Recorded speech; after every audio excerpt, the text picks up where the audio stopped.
अगर अभी आपसे कोई सिंबल बना के पूछ दे और पूछे कि इसका एटॉमिक नंबर क्या है, जो कि आपको एटम्स एंड मॉलिक्यूल्स में पढ़ना है, and atomic number atomic structure में पढ़ना है, और एटम्स एंड मॉलिक्यूल्स में एटॉमिक नंबर आ रहा है, तो आप अगर पढ़े ही नहीं रहोगे तो करोगे कैसे। और यही कारण है कि केमिस्ट्री लोगों का धीरे धीरे वीक हो जाता है। एक्चुअली मुझे भी ना हिंदी छोड़े हुए बहुत टाइम हो गया है, तो कभी कभी लैंग्वेज साफ नहीं देता। यहाँ पर दो इम्पॉर्टेंट चीज़ें बिल्कुल सामने निकल कर आ रहा है कि एटम्स जो है सबसे स्मॉलेस्ट पार्टिकल्स हैं, साथ ही साथ ये केमिकल रिएक्शन में पार्टिसिपेट करते हैं। कि हमारे पास जो नॉर्मल माइक्रोस्कोप हैं, अब इसको सीरियस बोल रहा हूँ, ठीक है। चैन आज जो हम टॉपिक पढ़ने वाले हैं that is basic chemistry, and even इसको क्लास 10th के बच्चे भी देख सकते हैं, क्लास 9th के भी, एंड क्लास 8th वाले भी देख सकते हैं जो थोड़ा इंटरेस्टेड हैं, एंड 11th 12th वाले भी देख सकते हैं, बिकॉज जो बहुत सारे ऐसे बच्चे होते हैं जिनका कॉन्सेप्ट हिला हुआ होता है। एक्चुअली क्लास 9th में बेसिक केमिस्ट्री करके कोई चैप्टर नहीं है। हमने यहाँ पर किया क्या है कि atoms and molecules and atomic structure से जो बेसिक केमिस्ट्री बनता है, जैसे एटम्स हो गया, नोमेनक्लेचर या naming of elements, Latin name, atomic number, mass number, electronic configuration, valence electrons, formation of ions, ये सारे चीज़ ये दोनों चैप्टर में डिस्ट्रीब्यूटेड है। तो जनरली मैं क्या करता हूँ कि इन दोनों चैप्टर्स के जो बेसिक चीज़ें हैं जिनको पढ़ने के बाद ही हमें केमिस्ट्री पे थोड़ी कमांड नज़र आती है, क्योंकि अगर अभी आपसे कोई सिंबल बना के पूछ दे और पूछे कि इसका एटॉमिक नंबर क्या है, जो कि आपको एटम्स एंड मॉलिक्यूल्स में पढ़ना है, and atomic number atomic structure में पढ़ना है, और एटम्स एंड मॉलिक्यूल्स में एटॉमिक नंबर आ रहा है, तो आप अगर पढ़े ही नहीं रहोगे तो करोगे कैसे। और यही कारण है कि केमिस्ट्री लोगों का धीरे धीरे वीक हो जाता है। तो मैंने कुछ उसी गिवन सिलेबस में से कुछ टॉपिक को निकालकर एक नया एक चैप्टर तो मत बोलो, एक नई चीज़ हमने बनाई, एंड उसका नाम मैंने दिया है बेसिक केमिस्ट्री। एंड यहाँ पर हम बेसिक केमिस्ट्री का पूरा सेशन चलेगा, एंड 2-3 वीडियोज़ आएंगे, उनको आप देख लीजिए, तो आपका जो फंडामेंटल है केमिस्ट्री के वो काफ़ी बेटर हो जाएंगे, स्ट्रॉन्ग हो जाएंगे। तो चलिए शुरू करते हैं।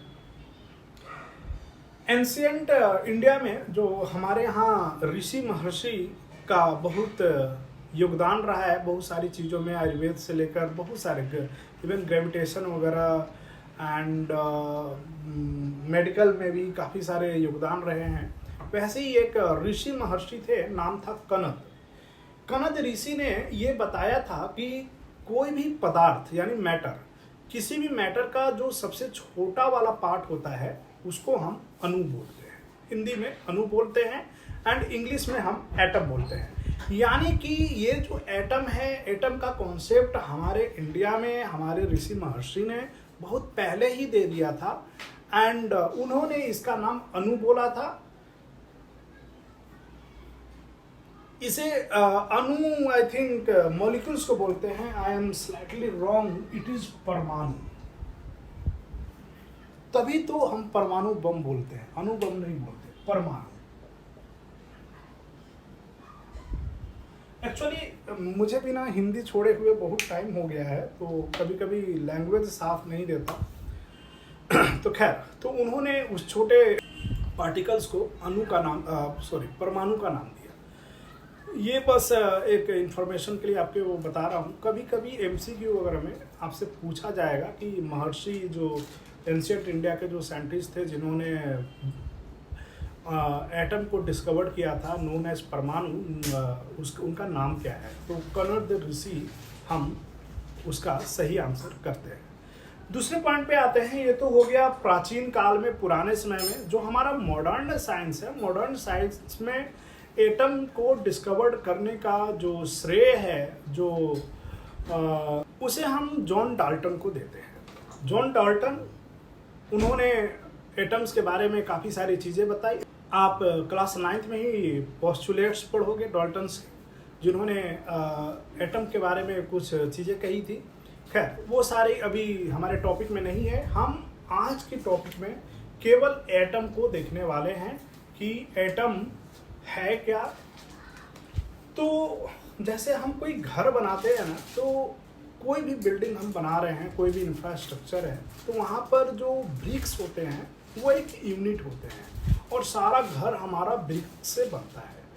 वैसे ही जो भी एलिमेंट्स हैं उनका जो बिल्डिंग ब्लॉक है दैट इज एटम। यानी कोई भी चीज़ दुनिया में बना हुआ है उसका जो बिल्डिंग वो जिन चीज़ों से बना है वो है एटम। कहने का मतलब कि एटम जो है किसी भी एलिमेंट का सबसे हम बोल सकते हैं छोटा पार्ट है, उससे छोटा पार्ट पॉसिबल नहीं है ना। और ये एटम्स जनरली फ्री एग्जिस्ट नहीं करते, इधर वो मॉलिक्यूल के फॉर्म में एग्जिस्ट करेंगे या फिर आयंस के फॉर्म में एग्जिस्ट करेंगे। अब आपको यहाँ पर ना मॉलिक्यूल समझ में आया होगा ना आयन समझ में आया होगा, कोई बात नहीं, हम अभी केवल एटम को देखेंगे। तो एटम जो है ये सबसे छोटे वाले पार्ट है। मान लो कि आपके पास कोई गोल्ड चेन है और गोल्ड को आपने टुकड़े टुकड़े टुकड़े टुकड़े टुकड़े टुकड़े बहुत सारे छोटे छोटे टुकड़े किए, तो जो सबसे छोटा वाला टुकड़ा होगा वो है एटम ऑफ गोल्ड। एंड उससे छोटा वाला टुकड़ा बनाने की काबिलियत न तो आप में है न मेरे में है, साइंटिस्टों में है। साइंटिस्टों ने उसके अंदर में इलेक्ट्रॉन, प्रोटॉन, न्यूट्रॉन और बहुत सारे तमाम तरीके की चीज़ें डिस्कवर कर रखा है। तो खैर हमारे पास जो इक्विपमेंट है उनके हेल्प से हम किसी भी मटेरियल को एटम तक भी ब्रेक कर सकते हैं। यानी एटम्स जो हैं बिल्कुल स्मॉलेस्ट पार्टिकल ऑफ एलिमेंट है। एटम के साइज को रिप्रेजेंट करने के लिए हम एटॉमिक रेडियस का सहारा लेते हैं। यानी अगर जैसे मैं बोलूँ कि जैसे किसी भी साइज को बताने के लिए हम उसके डायमेंशन का यूज़ करते हैं ना, तो वैसे ही एटम जो है स्फेरिकल होते हैं, तो उसका डायमेंशन हमारा रेडियस होगा, तो हम रेडियस में उसको बताते हैं। एंड इसीलिए उस रेडियस को, चूँकि वो रेडियस हमारा एटम्स का है, तो हम उसको एटॉमिक रेडियस बोलते हैं। साथ ही साथ ये जो एटम हैं यही केमिकल रिएक्शन में पार्टिसिपेट करते हैं, है ना। कहीं भी आप कोई भी किसी तरीके का कोई भी केमिकल रिएक्शन देखते हो और उस रिएक्शन में जो पार्टिसिपेशन में भाग ले रहा है वो हमारे एटम्स होते हैं। यानी कि एटम्स, यहाँ पर दो इम्पॉर्टेंट चीज़ें बिल्कुल सामने निकल कर आ रहा है कि एटम्स जो है सबसे स्मॉलेस्ट पार्टिकल्स हैं, साथ ही साथ ये केमिकल रिएक्शन में पार्टिसिपेट करते हैं। अगर इनकी साइज की बात करूं तो वैसे तो एटॉमिक रेडियस से हमें अंदाज़ा लग जाता है कि ये कितना बड़ा है कितना छोटा है, बट अगर इनका साइज की बात करूं तो इनकी साइज जो है नैनोमीटर में होती है। And 1 nanometre is equal to 10⁻⁹ metre. तो जो चीज़ें मैंने यहाँ पर लिख रखा है उसको एक बार हम देख लेते हैं। बेसिक केमिस्ट्री, चलो इसे भी पढ़ दिया। महर्षि कनक डिस्कवर्ड परमाणु, ठीक है। उसके बाद मॉडर्न साइंस में John Dalton discovered atom, done. And तीसरी पॉइंट में मैंने लिखा कि atoms are building block of element, ये भी डन। फोर्थ पॉइंट पे हमने लिखा कि smallest particle of the element which takes part in a chemical reaction. ये जो एटम्स है ना यही केमिकल रिएक्शन में पार्टिसिपेट करते हैं, मॉलिक्यूल नहीं करते। मॉलिक्यूल पहले ब्रेक डाउन करते हैं एटम में और फिर वो केमिकल रिएक्शन में पार्टिसिपेट करते हैं। अगला पॉइंट में जो हमने लिखा है कि that is size of an atom is referred by atomic radius. जैसे मान लो कि ये कोई एटम है ना, तो यहाँ से यहाँ का जो साइज हुआ ये एटॉमिक रेडियस हुआ, इसी में हम इसको रिप्रेजेंट करते हैं। And the size of atom is in nanometre. 1 nanometre is equal to 10⁻⁹ metre. अच्छा, एक पॉइंट मैंने छोड़ दिया, मेरे ध्यान से हटा, that is STM make picture of atom in form of bump. इसका क्या मतलब है कि अगर हम सस्ता वाला माइक्रोस्कोप से देखेंगे तो हमें एटम नज़र नहीं आएगा, उसके लिए मतलब लाखों करोड़ों वाला माइक्रोस्कोप चाहिए। मैं इसे काफ़ी लाइट वे में बोल रहा हूँ कि हमारे पास जो नॉर्मल माइक्रोस्कोप हैं, अब इसको सीरियस बोल रहा हूँ, ठीक है। तो हमारे पास जो नॉर्मल माइक्रोस्कोप है उससे हम एटम को नहीं देख सकते, कितना भी आँख गड़ा ले, कितना 40 जूम 50 जूम 100 जूम कर दे, हमें एटम विजुअल नहीं होगा। तो एटम्स को देखने के लिए हमें एक स्पेशल टाइप के स्कोप की जरूरत पड़ेगी, जिसे हम एसटीएम बोलते हैं, स्कैनिंग ट्यूनलिंग माइक्रोस्कोप। ये एक दो बार यूटीज वगैरह में पेपर में आ चुका है कि name the device from which we can see atom. तो this is your STM, scanning tunnelling microscope. ये जो है एटम को वैसे हम डायरेक्टली देखते नहीं है, ये एटम का इमेज बनाता है, जो कि थोड़ा सा बम्प की तरह उभरा उभरा एक सॉलिड सरफेस पे बम्प की तरह उभरा उभरा रहता है। यहाँ पर मैंने फोटो बनाने की कोशिश किया है, हाँ वीडियो में जा रहा है। तो इस तरीके का एक बम्प ऐसे आपको नजर आएगा, एंड यही हमारा एक ये सिंगल एटम हो गया, ये दूसरा एटम हो गया, ये तीसरा एटम हो गया, इस तरीके से।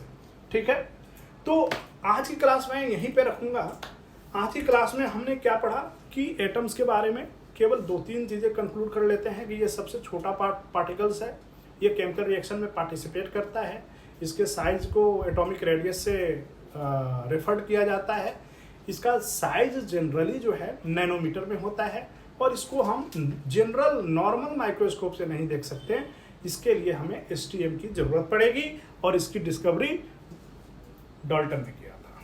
तो होप सो ये वाला सेशन आपको पूरी तरीके से समझ में आया होगा। जल्द ही इसका दूसरा पार्ट मैं अपलोड करूंगा। तब तक आप और वीडियो देखिए, है ना। चलिए, थैंक यू।